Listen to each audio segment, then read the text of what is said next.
of the United States of America, and to the republic for which it stands, one nation, under God, indivisible, liberty and justice for all.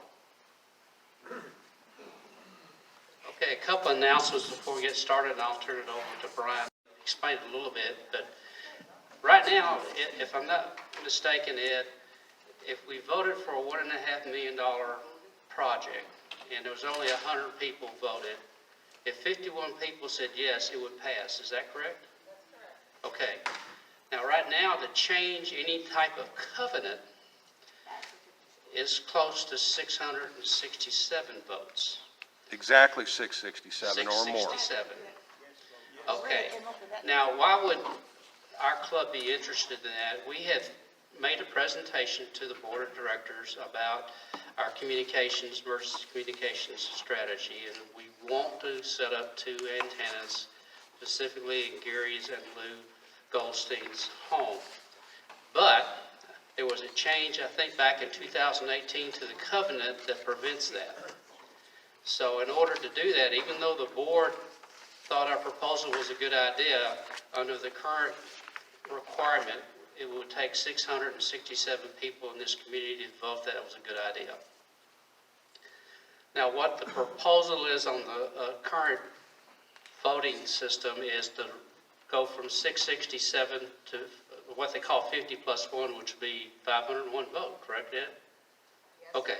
It's still a very tall hurdle to jump through. I think as of last week, sometime I looked at something like 56 to 57% of the people have voted. So that's a good start. We have maybe about 2 weeks left over that. So, Ed, do you have anything else you want to add to what I've... No, I think you said it, Larry. Okay. In fact, I was only going to ask if there was anyone in this room who did not understand what this initiative is right now, and if anybody doesn't understand why, or if anybody is a little confused or has a question. Okay, and only one person, I want to know if there's others that have questions, not that you have to ask it right now. So you have a question, and what I'm doing is pulsing folks to see if the information that the CAM office has put out, if it's been clear. No. Now I hear more no's. Okay, did what Larry Can you just get a mic, said please? help clear things up? Yeah. Roberta, right? The other Sure. thing, Hold on, let's just have one. is what I'm handing out. Well, I think you could all hear me, right? No. Please, please use the mic. Please use it. For folks not here. Yeah. Oh. Channel 16. Oh, is this being televised? I didn't think No, so. this one's not. This Oh, is being okay. recorded, though. All right. Yeah. So it's not being televised. Oh, it's going on YouTube, though. Would you mind? Oh. Thanks. Well, he didn't say that. Okay. Roberta, I should have, there's a few folks here that may not know who I am. My name is Ed DiGiovanni. A lot of folks know me, they know my face. Some folks know that name over the years from seeing when I would put informational postings on the message board or other places of social media. So they saw this name, Ed DiGiovanni, but never got to find out who it was. Okay, Roberta, your question. Well, I'm just, I've been away, so Okay. I just come back. And I looked at the paperwork and from the office, and it really is confusing. For one thing, one question that I have is, what does this encompass? I mean, I'm sure it doesn't encompass just the communication antenna project. So how is this going to affect us in general in the future? Very good question, of course. Because, Larry wrote a good letter out to people. I've written up something. And that's exactly... Why are we doing Yeah, this? why? And why now? Right. Okay. First of all, to answer the first question, The only thing that this current vote does is you vote yes or no to agreeing to lower the number of households in our community it takes to vote yes to a change in the covenants. That's the only thing we're voting on. The covenants require a 2/3 vote of the community, which is that 667, in order to make any revisions to the covenants. Of course, I know what your next question is. We're going to get to that. And because there's only been one time in our history that we've ever gotten that number of people to vote, and that number, by the way, was 702. Only one time it's happened. It's a lot of us are on the wavelength of it's really a difficult chore to get 667 votes, yes votes, to change something, okay? So that's why we propose, and we want you to vote yes, because we want to lower that to 500, a simple majority. 501 it would be.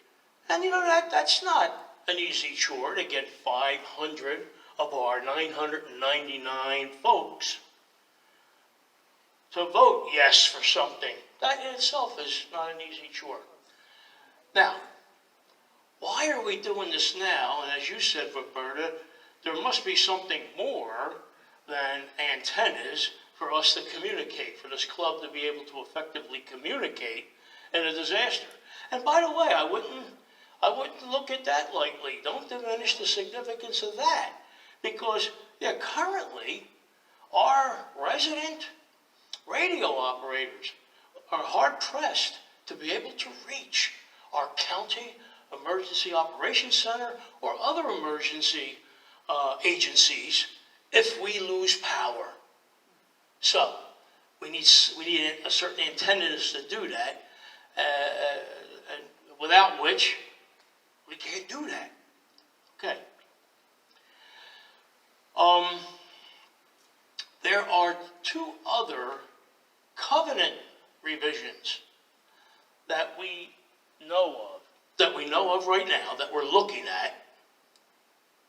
Now, I may sound totally stupid. No, Roberta, you're not alone. You're not on an island by yourself here. Because there's a lot of people out there that just are not plugged in. What's a covenant? Okay, good question. And you know what? Another written communication has been developed to give definition of terms.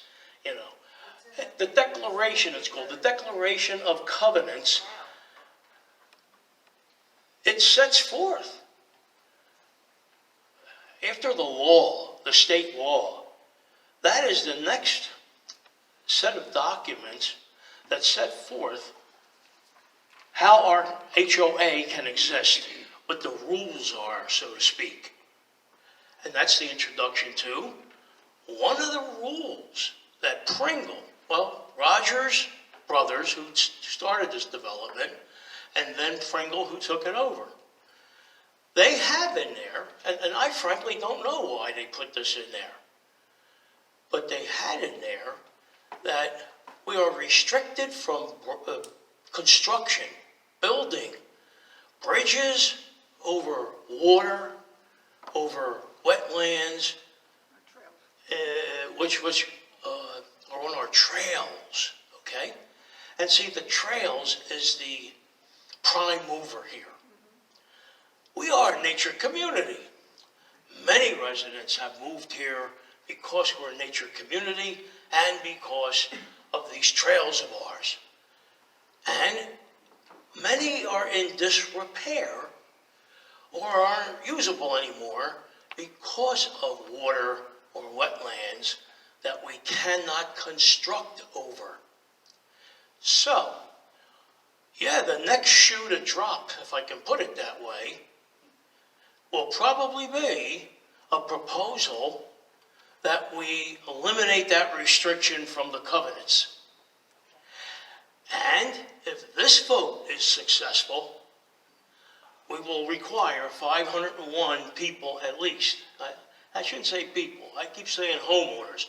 Each household gets one vote. And what do you two do when you disagree?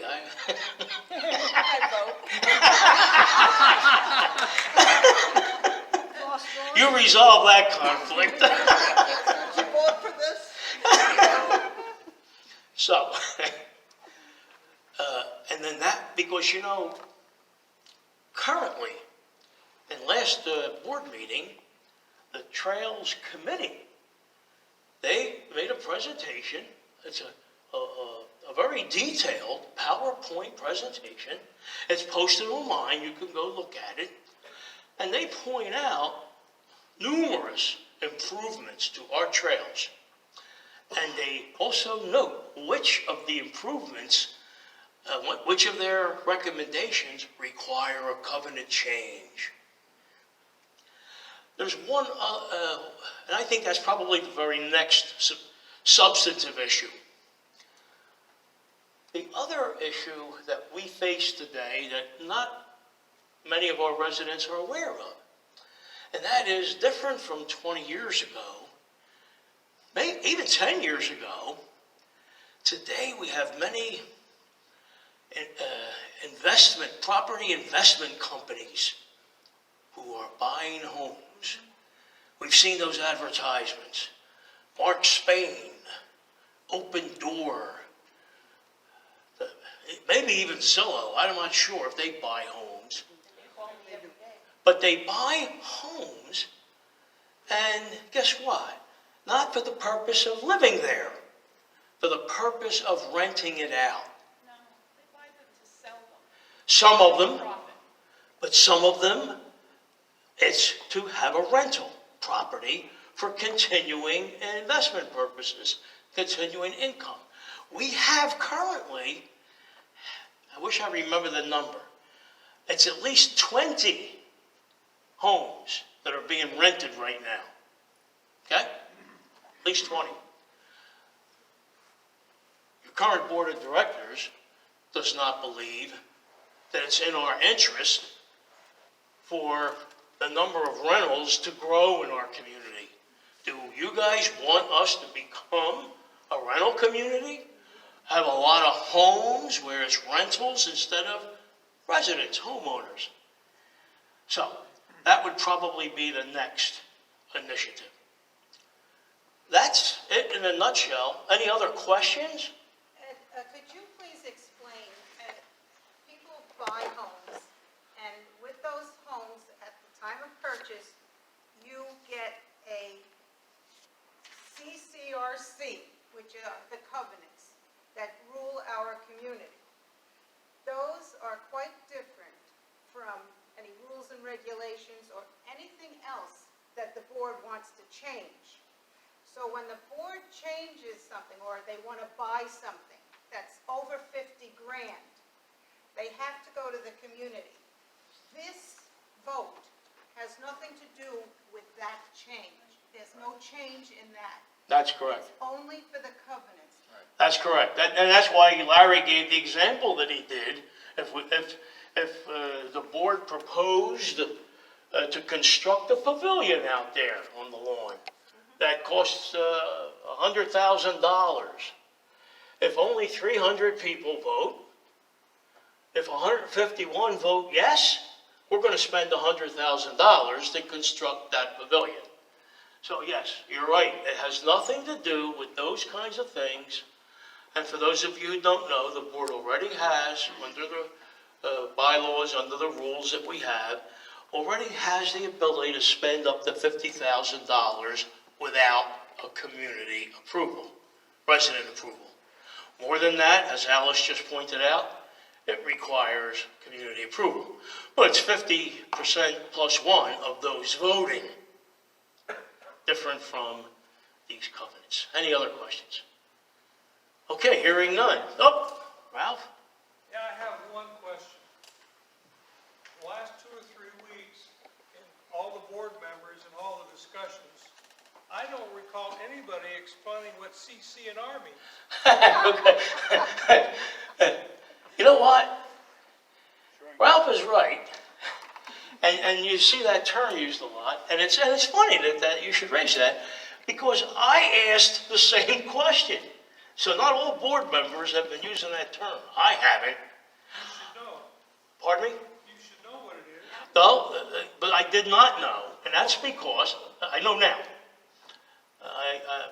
That's because when I looked at the declarations, the covenants, I did not see CC&R. So, just today as a coincidence, I asked the CAM, please tell me what that term, that acronym stands for. I mean, our residents know these declarations of covenants. We call them the covenants. That's what we've all known them as and called them, our covenants. Maybe some of us knew the term declaration.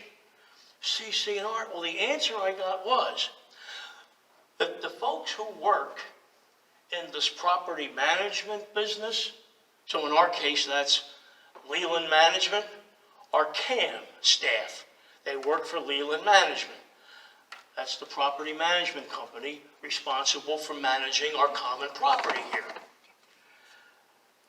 She explains that that is the term that they in that business use and the HOA attorneys use, and she said it stands for community covenants and restrictions. Makes sense. So the C stood for community, CCR, community covenants and restrictions.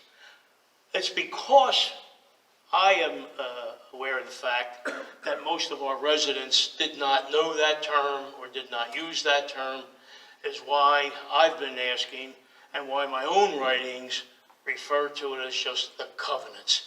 This way there's no confusion. Does that answer you? Yeah, in the government rules, we always explain it first and then just never explain it later.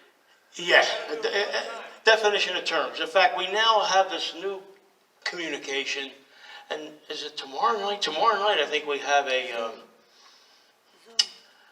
another meeting, and it's going to be on Zoom, so people away can tune in. There's a definition of terms now, and that'll be explained. But don't let that confuse you. Any other question? Roberta? Is there any downside? Just, Is there any downside to dropping the threshold to 501? We have a great bunch of board members right now. Next board or the board after it, Great question. maybe not so great. Great question. None of us are aware of any downside. And again, people know me, a lot of people know me. Now, we have about 30% of a turnover in our community in the last few years. So there's maybe 30% of our residents who haven't gotten to know me personally. But people who have known me and know me, they know that you're getting genuine facts and the truth. I know of no downside. I don't think there's any downside. However, I will tell you that I have heard, some folks propose that, well, suppose some group of people have a special interest, a personal agenda. But we have to involve changing the covenants now, okay? And I don't know of anything else in the covenants that, we're more than 20 years with those covenants. And the only issues that we've identified are the trail issue, the rental thing that just recently come up, and now I'm wanting to improve our communications ability with this club. And my response to that proposition was, well, while I see that as very, very unlikely, certainly wouldn't be a covenant issue, but if there was, if 501 households of our 999 voted yes for it, well, then we have a majority of our residents who went along with it. So I think that we don't get hurt at all with this threshold bringing it down. What it does is it makes it easier for us to pass things we need to pass. But as I said at the outset, even getting 500 is not going to be easy. May I say something? Sure, I'm done. you, as individuals, have control.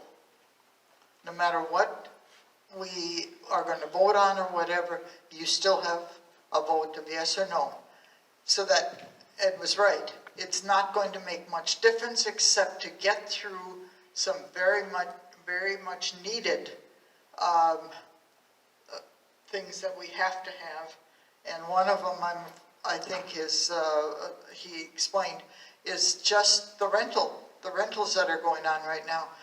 And those people necessarily don't want to keep the houses up, the property up and that sort of thing. And the rest of us want it.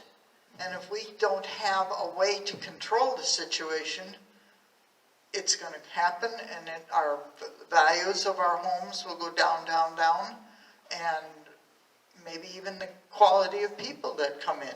Take a look around you.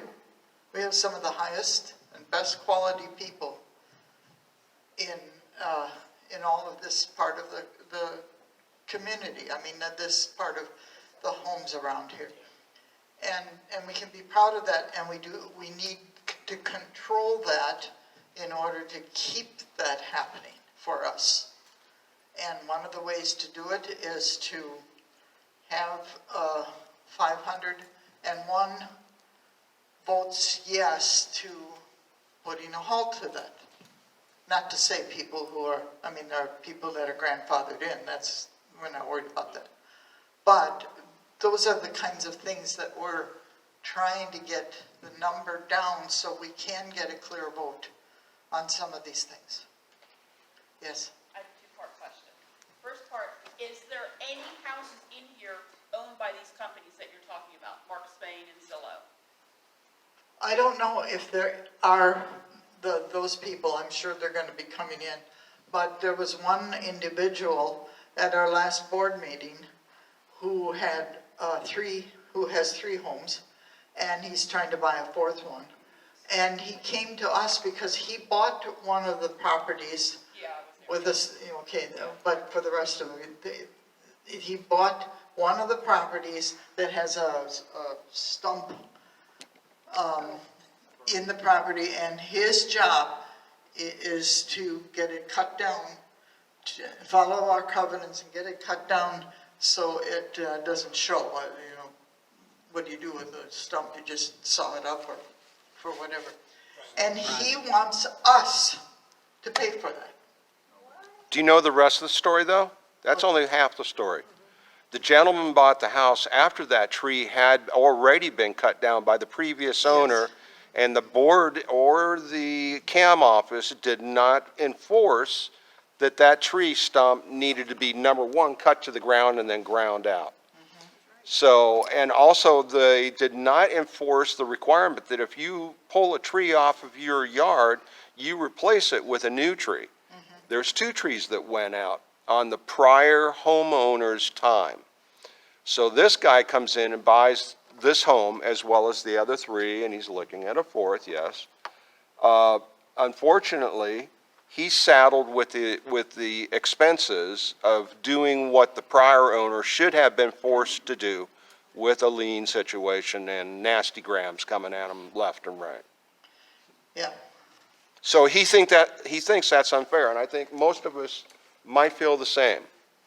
That you're coming to me 3-4 years after the tree has been cut, and I've only owned the property for a year, but you want me to spend my money to do what should have been done and enforced by the CAM and by the board. I'm just sorry. But they're around here all by the the time. same token, he should have known. The CC&R vote, with all due respect, can we bring it back to the conversation about Sure. the vote and not this poor gentleman with the stump in the front yard? Sure. And I guess just to clarify the conversation, as we kind of have veered off the actual vote, yes or no, for how many votes are needed to pass a change in the covenants. This vote is not directly about if we want trails changed or if we want rentals changed or the language in the documents changed. This first vote is just lowering the threshold on how many votes would be needed to make changes to those documents going forward. Whatever those changes may be, in 2 months, in 6 months, in 5 years. This is just to lower the number of votes needed to get the language changed. That's correct. That Just is want to make sure correct. that that's clear, because I personally feel like we veered off topic a little bit. Yeah, we have. Let's get back to One our last question, go ahead. My question is about the, let's say the covenants votes pass and now it's 501. You already know that there are at least 3 issues that you want to have corrected in the covenants. So when you go to the community again, to vote again, are you going to put these into, a vote in one vote, or are you going, I'm asking about bundling, because, Separate issues. No, Alice, your point is well taken. For those of you who were not here once before, when there was an initiative to make some changes, it was most unfortunate that the board at the time, and I was told that this was in conjunction with advice from the attorney, and I thought we should get another attorney then, in my opinion. 2 or 3 or 4 things were bundled together. Now, I'm not sure that they were covenants, though. no, they're not. They weren't. They were stuff in our bylaws or our rules and regulations, I forget. But yeah, Now, the way that the board is going to. That's right. Are they going to put it to a vote? bundling things, no. Not to bundle, but to have it to a vote that you can choose A, B, and C, three different things, right? And you vote for each thing, either a yes or a no on each thing, so that the residents don't have to have yet another tie vote. And, they're expensive to do tie votes. Yes. So it would be good to have them in a vote, but not to bundle them, and you choose individually which ones you would approve or which ones you. No disagreement at all. That was my Okay. comment. Okay, I'm going to take over. All right, anyway, again, it's your right. We just encourage you to vote regardless which way you want to go. Right now, I think we're at 57 roughly percent of people who have made a vote, and hopefully that'll come up in the next couple of weeks. All right, tonight we're going to be dealing with communications and also block captain training. Next week, we're going to be dealing with Stop the Bleed. Next month. Next month, I mean. What did I say, next week? Oh, wait. Next month will be Stop the Bleed, and we'll be going over some things related not only to the Israeli advantage, but also the CAT, which is the tourniquet, how to properly utilize that. And so I think it'll be some very good training and refresher for us. So, turn it over to Brian. Okay. Uh-oh.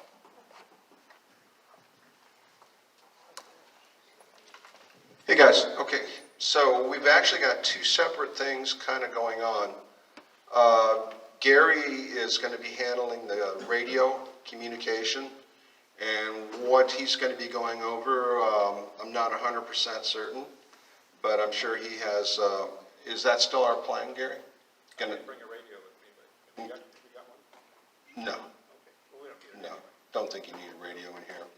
For the block captains, the whole process of going door to door and checking on people and kind of doing that triage of medical issues and then getting that information as quickly as we can starts with taking the information and putting it into those communication forms in a concise, as little words as possible, so that when these are transmitted. New message is received from Ted Band, Ted Scallon. Okay. So when that's transmitted down or over to the command center, that the conversation is very short, with only the most pertinent of information. We don't need all the details about tree fell out of the sky and it landed on the house and then it poked a branch through the window and then the cat ran across the guy's face and scratched him really bad. We don't need to know all that. We just need to know lacerations. male, 80 years old. You know, so as short and as sweet as we can. So that's really what it comes down to, is on the form. Did you guys all take a look at the attachment that had the form? Okay. And so there was one comment, I won't necessarily identify who it was that sent me the comment, about larger print. Now, I don't know if they were looking at an older form, because I did reformat the forms to create larger print.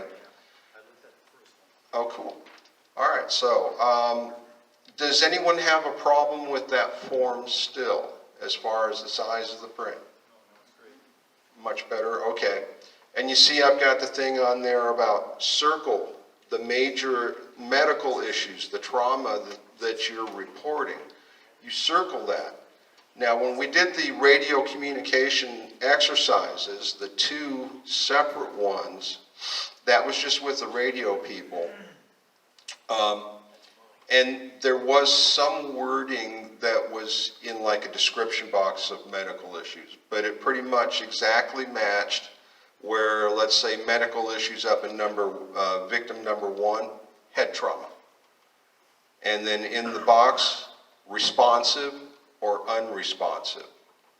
So that's all that needs to be transmitted. The house lot number, right? Your lot number, that's an important one. This is the generic. Most of the ones that I can send out to each section already has your section number in the box that says section number. So we've got the 5 sections. So if you're a section 1 person, it would all your sheets would say section 1 up in that box. 2, 3, 4, or 5 for the other sections. So that lot number, obviously, very, very important. Don't forget to say that lot number when you would be, or if you're a radio person, if you are a block captain, you're going to fill that lot number in. Now, we had talked about changing the help OK sign to include a lot number slot on there. We really didn't move forward with that.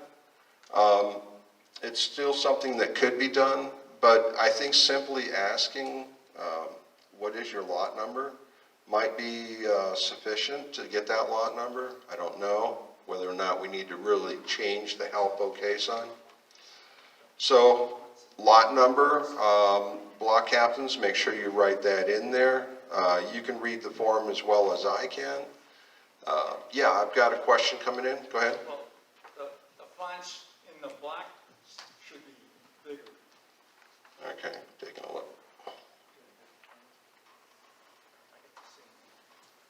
This is the one I got. I don't know. I can't get the same one. Is it? No, because it would have the date in here, revision date. So this is an older form. Oh yeah, definitely different. This is an old form. All right. Yeah, the PDF that I sent out. The PDF I'd sent out today, today, early this morning. That's the newest of the newest. Yeah, I have some extras if you guys need them. Does anyone need one? Okay. Somebody else said they have extras too?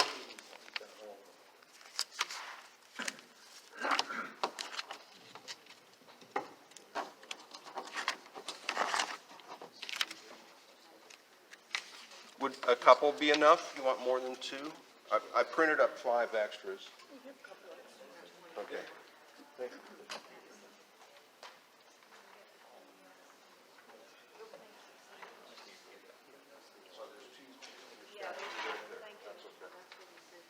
Why don't you hold on to these and make them back?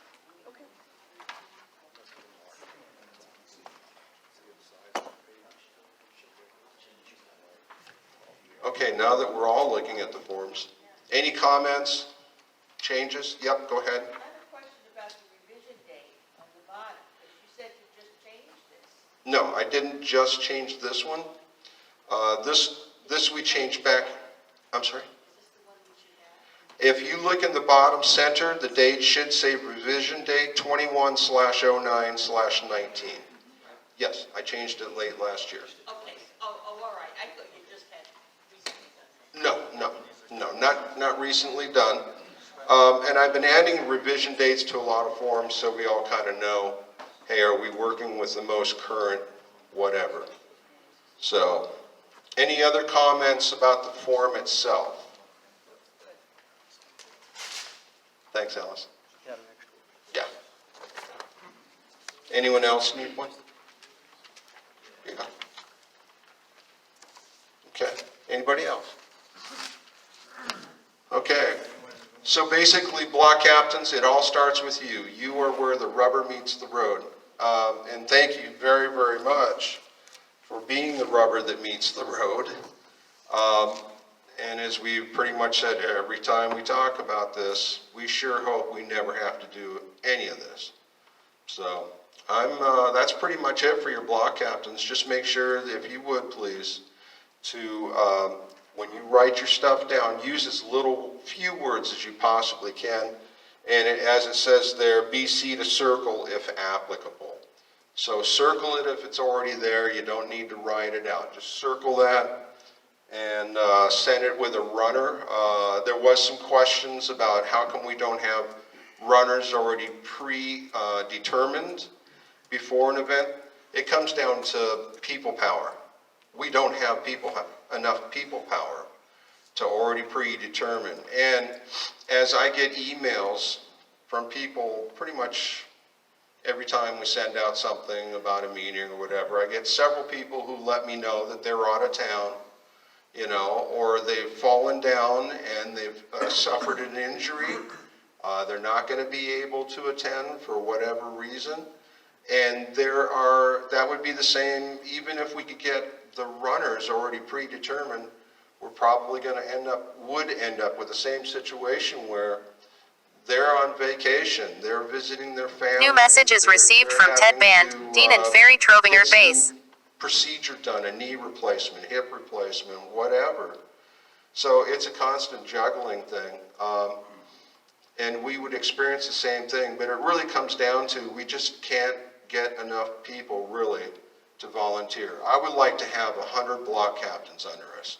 And if everybody has their own runner, well, we'd have to have 100 runners too at the same time.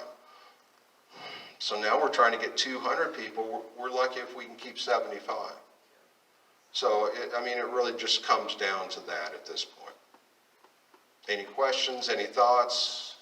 Hey, Brian, Yeah. is there a reason you've settled on lot number and not address?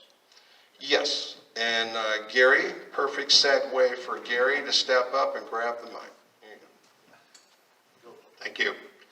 The reason we use lot numbers is to keep the general public from coming in the gate to see all the fun we're having when we get hit by a hurricane or a tornado. If they know our address, they're going to come through the gate because they want to see all the excitement. Lot number means nothing to nobody outside this gate. They have no idea. Legacy had a tornado go through. They got a little bit of damage. So we give a lot number. The EOC has 2 big books full of lot numbers that I gave them with your names and addresses and phone numbers in there. And they know exactly where you are if lot number is 222. They look it up and say John Brown is there and we'll be there with whatever we need. But that tells the general public then can't say, I want to go take a look. Because that's going to, you know what that's going to mean. People are probably trying to break in. They're trying to get involved. They're trying to steal stuff. They're just getting in the way to watch. It's just, we don't want to do that. That's why we use lot numbers. It's also shorter to transmit over a radio. It's only 3 digits. That's it. Instead of 26925, Honeymoon Avenue. If you give it out an address and they don't copy it down correctly the first time, they're going to come back and say, what's the address again? Or what's it again? We didn't get it. Well, a lot number, you can say, can you repeat that? And we can repeat it and they'll get it. It's only 3 numbers. 125. Before I get, yes, sir. A thought on that. That's a good reason, what you just described. It occurs to me, that's a good reason for us not to put them at the curbs. Well, it would make any difference anyway. Say again? It wouldn't make any difference. It would be better if they were at the curb. Well, or on a house Not somewhere. for security reasons. Well, people coming by aren't gonna know that. I mean, visitors, they wouldn't understand. They're not looking for stuff like that, no. Before I get started on discussions tonight, I want to relay to you a true case that happened to Carol and I many years ago in Long Beach, California. We saved her, I should say, 2 lives, 3,500 miles from us. We're sitting on our boat, Yellow Rose, in Long Beach Harbor, having lunch on a Saturday afternoon. I happen to have the HF radio, high frequency radio on the 2182 frequency, which is the I need help frequency. All over the world they use 2182, so it's not just United States. We're sitting having a nice little lunch, and all of a sudden, Mayday, Mayday, Mayday. That means help in the nautical world. And I listened to the lady talk. She gave me a latitude and a longitude, which is her location, same as a lot number. And that was it. We need help. 2 people. Nobody responded. Not a single person responded. I got on the radio and I said, here's who I am, Lieutenant Commander Domnesey, United States Coast Guard, Long Beach, California. I got your latitude and longitude. Can you tell me who you've been trying to call? Miami. We're 3,500 miles away from Miami. The radio frequency they were using is good all around the world. It was skipping around wherever from her to skip all the way out to us in Long Beach, California. I got on the telephone on the boat and I called our RCC, which is Rescue Coordination Center, same as the EOC. And I said, take down these numbers, call Miami, 2 people are on a sailboat and it's sinking 70 miles off the coast of Miami. They did, and they were rescued. Not because we happened to be listening. Somebody else could be listening, but they didn't know what to do or who to call. Who knows what could happen to that couple. But that's just what reality really is in this business. Make it short, make it sweet, make it to the truth, and let's get people done that way. And that's what we did. We had latitude and longitude, 2 people taking on water 75 miles east of Miami Beach. And that was taken care of by the Coast Guard. Anyway, you were right tonight. We want to keep things simple, and that's why we use a lot number instead of an address. That's the main reason. Because we don't, if you've all been to, how many here have been to the EOC on a trip? Not everybody, but many of you have, and if you haven't, we're going to try and get another trip down the road. On a really busy day like a hurricane or tornado going through, or a tornado warnings, that place is packed with people from all over Lake County. They got and the medical people there. They've got you name it. You got the police there, the fire department representatives there. You can name it. They are there to help. And so we want to keep it simple. I always use the keep it simple, stupid kind of thing, the KISS principle. And that doesn't mean you're stupid. It's just an easy way to remember it. Keep it simple, stupid. Of giving a lot number 1, and number 2, don't go into his age or her age to say I have a senior person, male or female, and potentially have a heart attack or a stroke or a broken leg or something, whatever. And that's really all you need to give, because when the ambulance gets here, the ambulance driver and staff are going to go out there and they're going to take all the information on the way to the hospital. Who are you? Where are you from? How old are you? What are your sicknesses? What are your diseases? What are medicines do you have? All that. Simpler the better, because that means the people to get here a lot quicker, especially if their ambulances are really, really busy.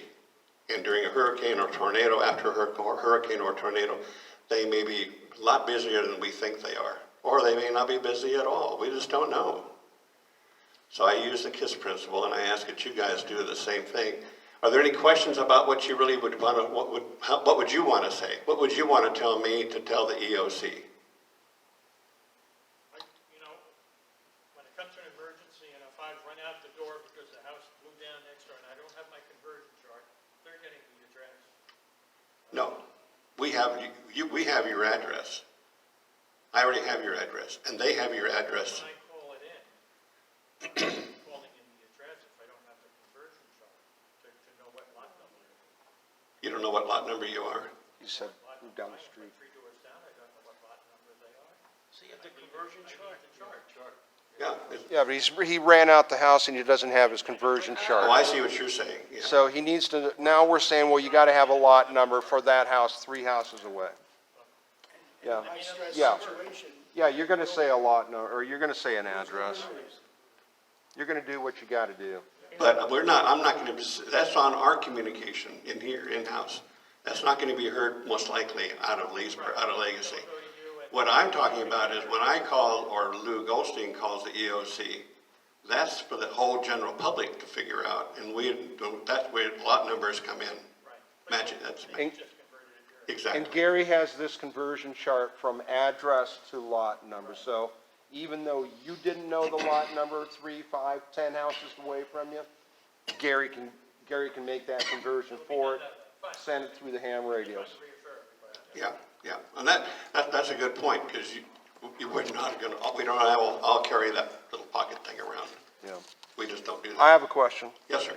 So I've heard this a few times. I think we need to clarify this. On the forms, if you look there, we have been asking whether their ages. Right. So are we absolutely, Carl, I'd like you to sound off on this. You've been in that world for the medical people. Is it necessary for us to say anything about whether they're 80 years old or 70 years old? Is there any point in saying that at all? Not really. All you have to do is identify an age group: child, infant, middle-aged, teenager. That's all you need to say. When the EMS arrives, they will get the pertinent information, if possible, because the patient might be down and out. Can't talk to them. You don't know how old they are. They may look 55, but they may be 30. Or they may be, 29 like my wife, and could be younger. Do we need to identify whether they're male or female? Does that make a difference? It could, but again, it's not critical at that point unless you're talking about pregnancy. You're talking about a human being, They bleed the same. sorry? I said they bleed the same. Yes.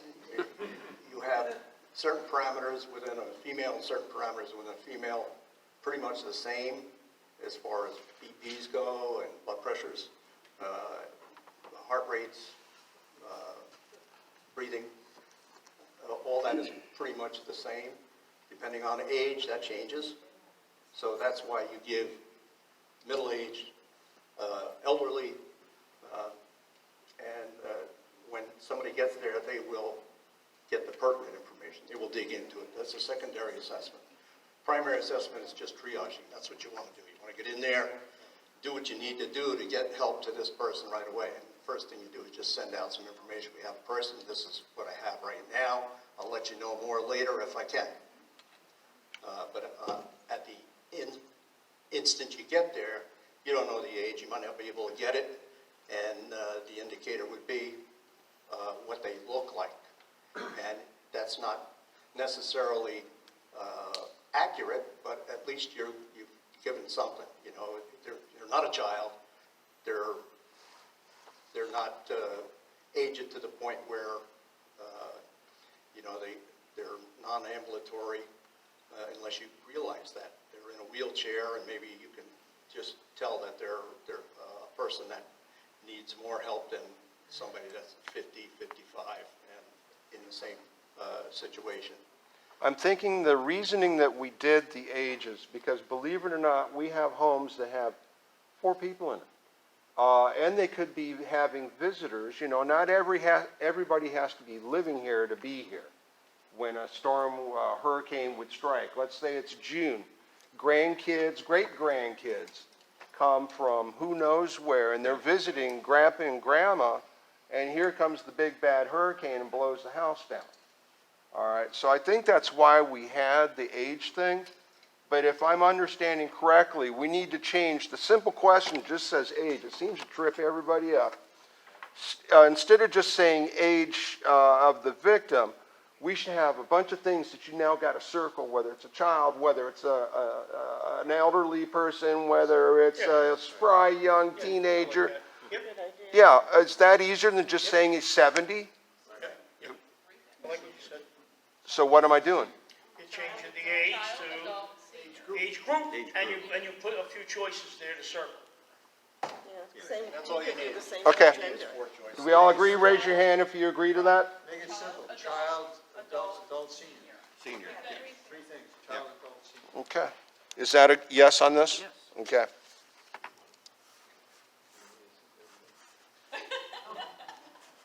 Only 50% was fine. Does anybody else have any other suggestions to keep it simple? Yes, ma'am. I would say include infant, because infant could be an entirely different situation because of the size. Okay. Okay. I did add infant onto the list of possible. Yeah. 'Cause And we we're could getting rid of whether there's a male or female. We don't care, right? Get rid of it? At that point, no, Joe. No. Okay, getting rid of it. We all agree with that? Get rid of it? Raise your hand, please, if you do. We're getting rid of whether or not they're male or female. We don't care. The ambulance crew is going to find out anyway when they get here. They're prepared for either or. Any discussion on that? So both genders come. I don't think we need gender. We got a human being over here. I'm looking for one way or the other. Yes? Raise your hand. Yes. No, raise your hand. There's no no's. Whether they're male or female, whether we just eliminate that. Maybe they're neither, maybe they're both, maybe today they're female, tomorrow That's possible. How they identify themselves is different. So I'd say eliminate it. Maybe not offending anybody. Any other thoughts? My thought would be if someone's coming to rescue them, a responder comes, it might be helpful to know whether they're looking for a man or a woman. It would be easier to spot. I think we should leave the male and female there. Just If you have two people. Well, you're supposed to list This one has, this male has this type of injury. Injuries, Female yeah. has another type of injury. It would be a way for when they come in to differentiate at least. Quicker, yeah. Differentiate between the two victims, Yeah. or the That's a four good point, victims. Actually, yeah. that's a good point. Female infant, female senior. Easier to spot them. Yeah, I agree. That's good. Okay. Sound good? Anything else you want to change with that? We good? Using the KISS principle. Okay. I mean, it's when we're all going to get nervous, and when you have to go through this in order once in real life to understand it's not a big deal. It is a big deal, but it isn't a big deal. Once you do it, once you save a life or get someone to come help you, you say, that was simple. And it really is that simple. You're just speaking a few words to get help for somebody who needs it. It's like Carol and I talking to that lady on the radio. I only asked how many people on board. She said, just my wife and my husband and I. That's all she said. I didn't want to. We didn't need age. We need to know if they had any damages or if they were injured or not. They just said, no, the boat is sinking and taking on water, and that's all it took. So, but once you do it, and let's hope none of us do it. Let's hope we don't get a tornado through here or a hurricane and destroy some homes or whatever. That's the worst thing in the world you want to go, I want it to happen so I can go try this out. No. No, you don't. Just say, geez, when I lived there, this is what we used to do, and we were all ready for it, but it never took place. And you say, thank you. You really will, seriously. Any other questions that I can answer? Because when Lou Goldstein and I are on the ham radio, I mean, you're on the little radios that come into the by the way, those two radios that you guys call me on the 20, for 20, channel 20 or channel 21 or whatever, those are sitting in my dining room along with a ham radio. And if Carol was with me right now, she would say, "Get that crap out of here now." But she's not, so I can hide that. But my ham radio is on the middle of the dining room table. And when it comes time for to work the three radios, I run a cable from the back of the house, all the way through the house, through the kitchen, through the living room, through the dining room, all the way up through the garage, into two antennas on the back of my car. We found that's the best thing. I get the best reception out of the two antennas on the top and back of my car because it's got something to bounce against. But I have these two wires running, cables running all the way through the house, and the doors are closed. But when we started this thing, I said, I'll just have this out in the garage. I don't like heat. And it would be 100 degrees in that garage, and I'm trying to operate the radio. It'd be horrible. It'd be terrible for me.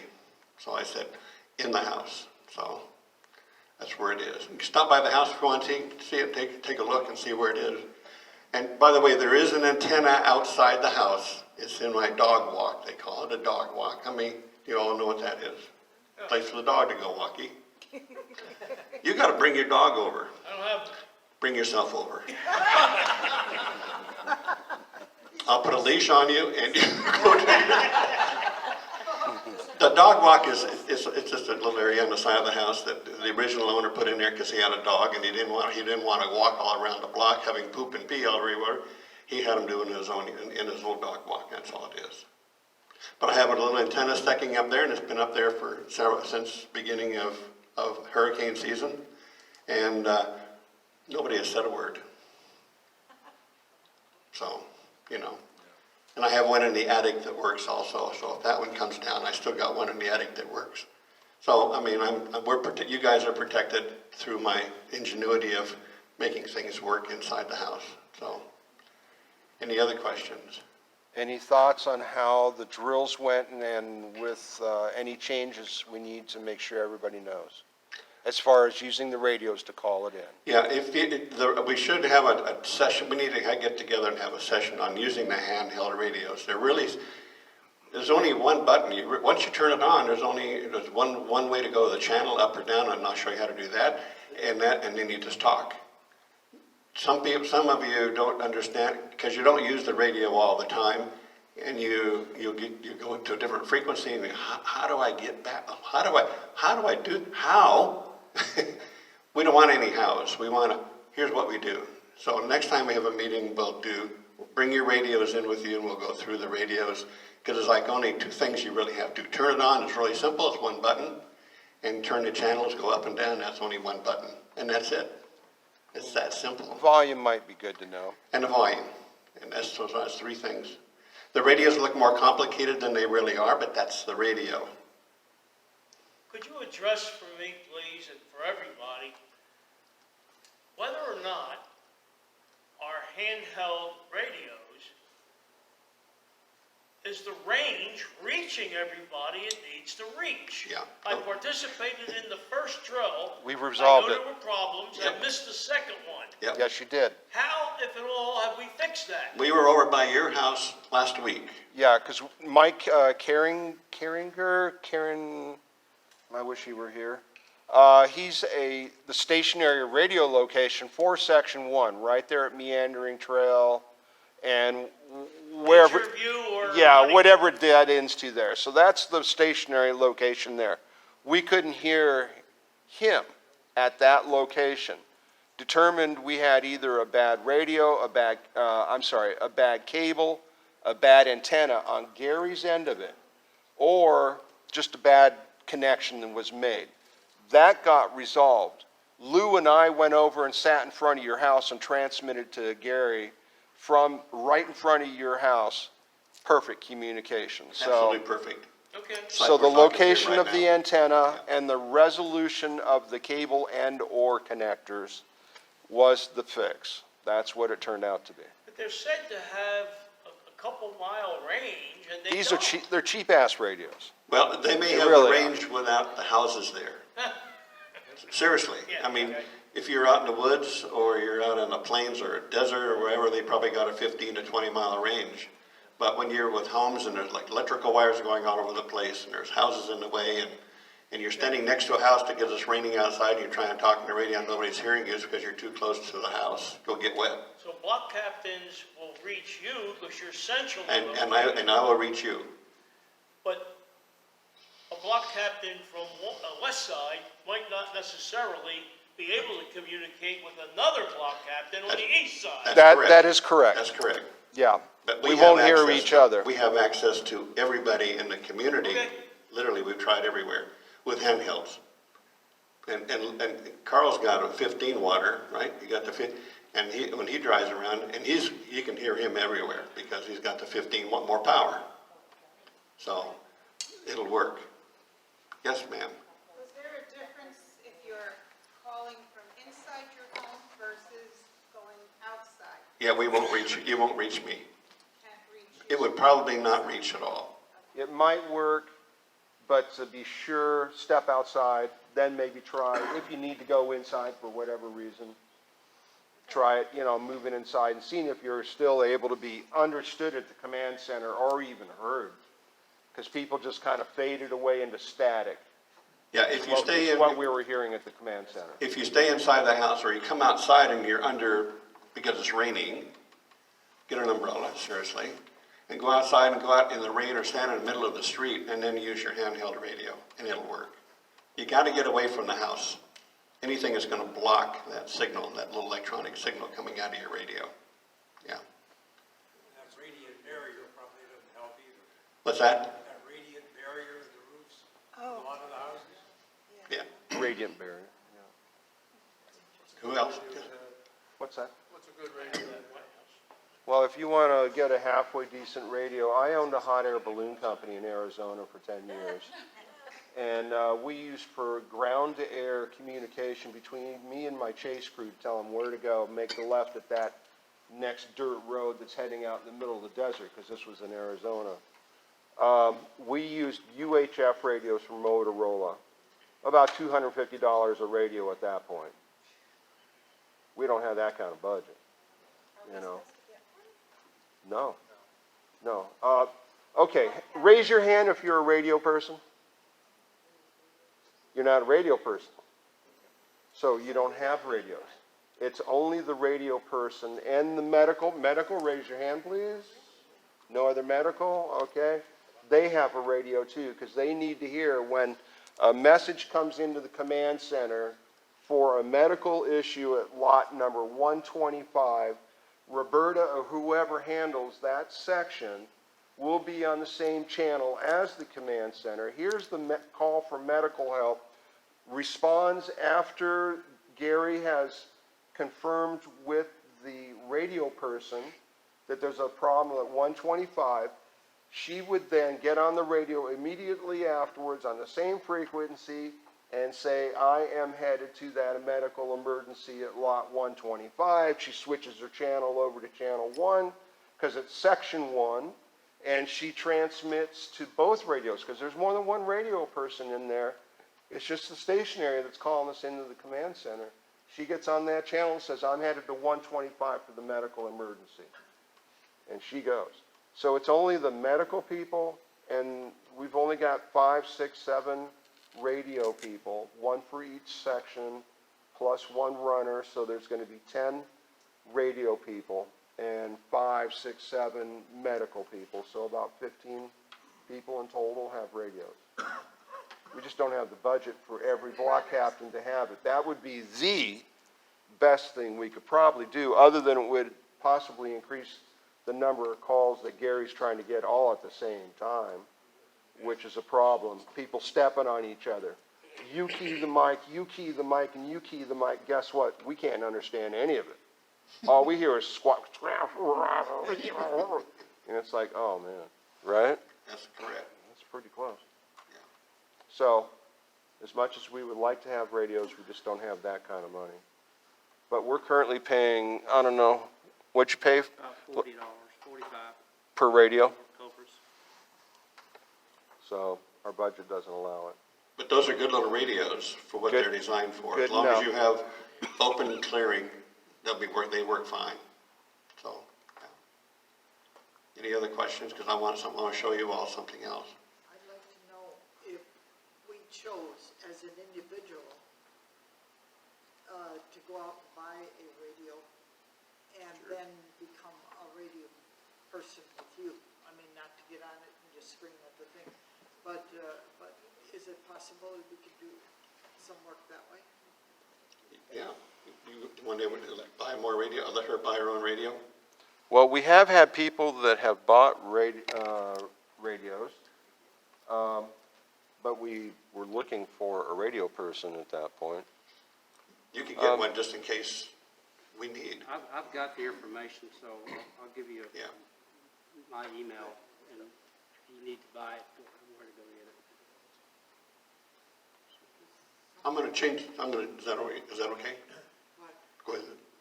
You'll get the information to buy your own radio then. Well, maybe if you delivered. I'm going to change the subject here 1 minute. I don't know if I have in my hand, and probably 99% of you have never seen one of these. This is called an EPIRB. EPIRB. You're shaking your head and you know what it is, right? Yeah. This little box right here, this little electronic box, it's got an antenna.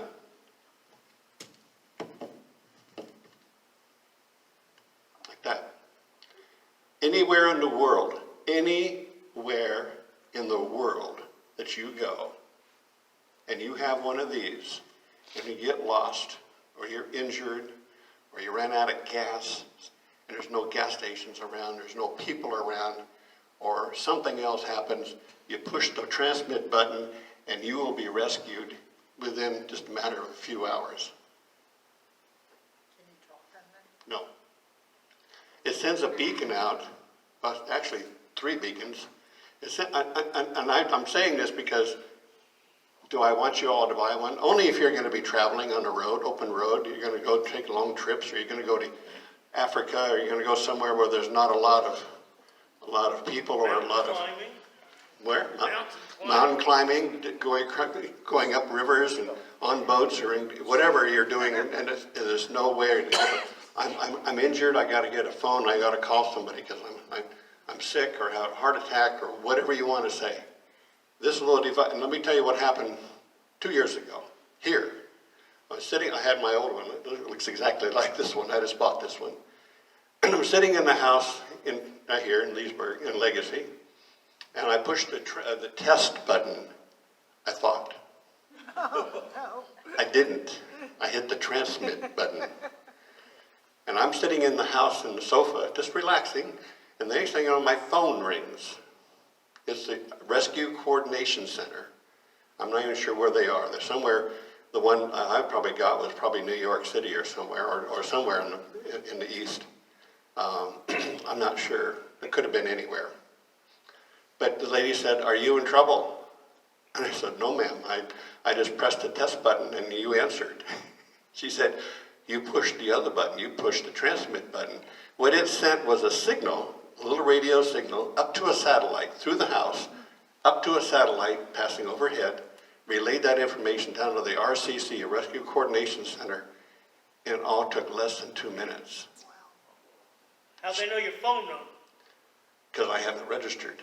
Ah, Your name, address, phone number, all that, and your wife's or your partner's information. So they know exactly who you are, and they know exactly where you are now, because they could send a missile down that track and go. But they're there to save you. So this little device costs about $300. Now you say that's a lot of money. How much is your life worth? I'm serious now. I'm talking. This is not fun. This is not funny stuff. How much is your life really worth if you're driving? Let's say you're driving across Arizona or Nevada or Kansas, or anywhere in the plain states, and it's a long ways between stations, and it's a long ways between anybody when you drive and or you get sick, or you have a heart attack or a stroke, or something happens to you, and you can't get phone range. This will get you. And it's got a beacon inside of this that a helicopter beacons, you use that beacon and it centers right in on you. It's got a light here also talking to the helicopter that's going to come in and rescue you. Is that worth $300? To me, my life is worth more than yes. Yes, sir. You got a phone call when you hit that button. If you don't answer the phone, will they come anyways? They would. They would, because if I didn't have a phone, they'd say, well, this is a real case. They don't know. All they got was a transmit signal saying that somebody has got one of these and they're in trouble somehow. Yes, ma'am. Is there a monthly fee or? Free of charge, year round. So if they were to come out for new gas, there's not a charge to bring you gas or save you if you run out of gas? Usually they're going to come with a helicopter Oh, my God. because it's a rescue. To them, it's a rescue. It's not to see do you need gasoline or anything. No, Probably it's a not rescue. free helicopter rides either. You get a free helicopter ride. So if you're, I keep mine in the car all the time. Whenever I'm driving anywhere, I've driven across country 25 times, and every time I get out in the middle of nowhere, I go, God, there's nothing out here, especially across Texas. And there's nothing there, and there's nowhere to go, and there's not many people around. And if something would happen, I could have just hit the button, and you're going to get rescued. I mean, that's very serious stuff. And this is not a toy. That's why it costs so much. But I had to buy a new one because the other one had expired, and I've already had a battery replaced twice in it because I've had it for so long. They finally said, go get a new one, Gary, because you need a new one. And I did. I mean, they're made right here in Florida. Yeah. So, but that's just one of these little things. You can carry it anywhere you want, carry it in your purse or carry it on a belt or anywhere you want. But as long as you have something like this, you can say, I can breathe easier now, knowing that because of our age, that we don't always have everything we need to get saved or helped because of heart attack or stroke or whatever. So, just thank you very much for letting me do that. What's the name of it again? It's called ACR. ACR. Alpha Charlie Romeo. Right. Okay? But you used a E something. EPIRB. That's what this is. What? EPIRB. EPIRB. ERB. EPIRB. It's a signal that goes up Okay. to a satellite. Satellite relays it to the That's the signal. signal. EPIRB. EPIRB. Not the device. No. Well, this is called an EPIRB. That's what it's called because it emits a frequency. Tell them the acronym, Emergency Position Indicating Radio Beacon. Yep. That's what it is. Where do you buy that? You go online, just go online and look for ACR. Yeah, you can get it on Amazon. You can buy them on Amazon. I bought mine directly from the factory, and I just got it in the mail today. But I'm not going to turn it on. I haven't even tested it out yet because I just got it today, just like several hours ago. But it's just because we all travel because we're getting older and we like to take trips and stuff. It's just one of those little safety features. You put $400, $300 out now, it could save your life down the road. If you didn't have it, you may go, oh, I wish I would have. And it'd be too late. Could be too late. So, thank you. Remember the days of the CB radio? Oh yeah, CB radio. Well, Everybody, we were rescued with a CB radio once. and CB radios are still here, but they're not as popular. Right. Not as popular, no. 5-mile range. Yeah. Anything else? Yes? So you would only use this when you don't call 911? Yep. Okay. And because if you can't reach 911 because you're out in the middle of, let's say Texas, that's a big state. You can go across Texas in 2 days and you're not going to hit phone lines halfway across. This moment. So if something happens to you, bingo. Press the button and sit back and relax. Not the test button. Not the test button. Yeah, it's easy to see. One says T on it, the other one does not. So, okay? Thank you.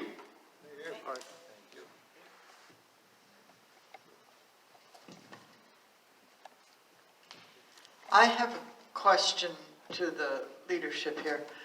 Are you going to do anything or follow up on any symbol that you can put on a house that you have gone through and checked and made sure it was clear?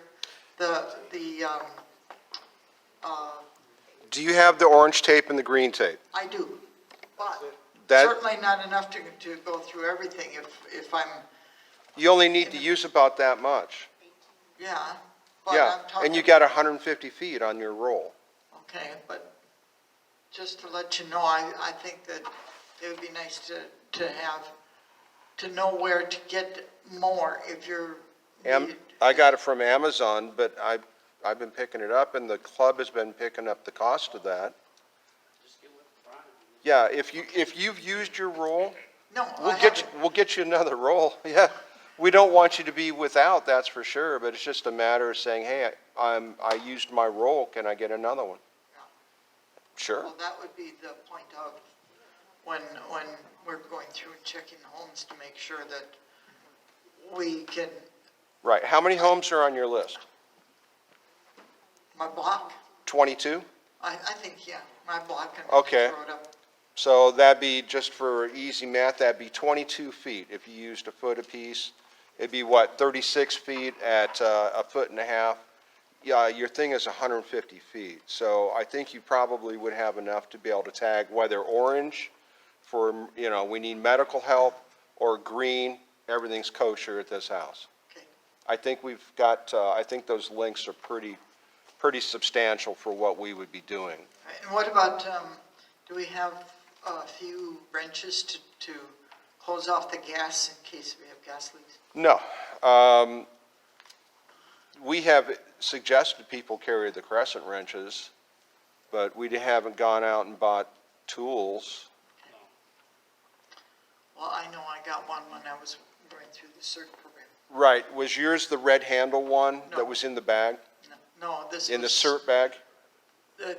No, because I was one of the first through and they didn't have the other opportunity to get or buy different equipment. So mine is just almost like a wrench, but it's just all silver.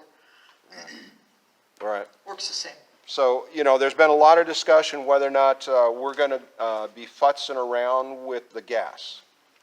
Whether or not it's a safe thing for us to do, whether it's not the safe thing for us to do.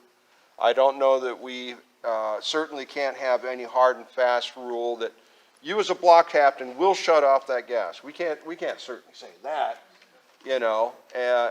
but you don't want to put yourself at risk. But I personally, just for whatever it's worth, I'm going to try, if I can, to shut that gas off. It's a dangerous situation. I'd hate to see somebody, including myself, get blowed up, But crescent wrench will work. Dial it in on that width, and that allows, because I've heard there could be some that are an elongated valve that would need to be shut off. It's kind of almost like an oval, but it's kind of square and then an oval on the end. And then there's the one that's more of a square. So I guess you would have to have two different wrenches. The crescent wrench will do it all. But I think just telling people that if they're going to go out and look at the homes and stuff like that, just the communication of orange or green, and everybody know that, and have the. I think yeah. I know that you haven't been able to attend all the meetings, but we've talked about it quite a few times Yeah. here. I think most of the block captains already have that, because we stressed that several times over several months, so. Yeah. Okay, any other quick questions, or we'll go ahead and dismiss? Again, reminder, next month is Stop the Bleed. If any of you want one of the trauma kits that we had created, we do have about 16 more. I think we have enough materials to build an additional 16. So a lot of the stuff we've been talking about, when you look at the CAT, which is the black tourniquet, We'll be talking a little bit about that next month, as well as the Israeli bandage. All these kits have this information in there, so, our type of materials, so. If not, then we'll go ahead and adjourn. Thanks for coming. Thank you.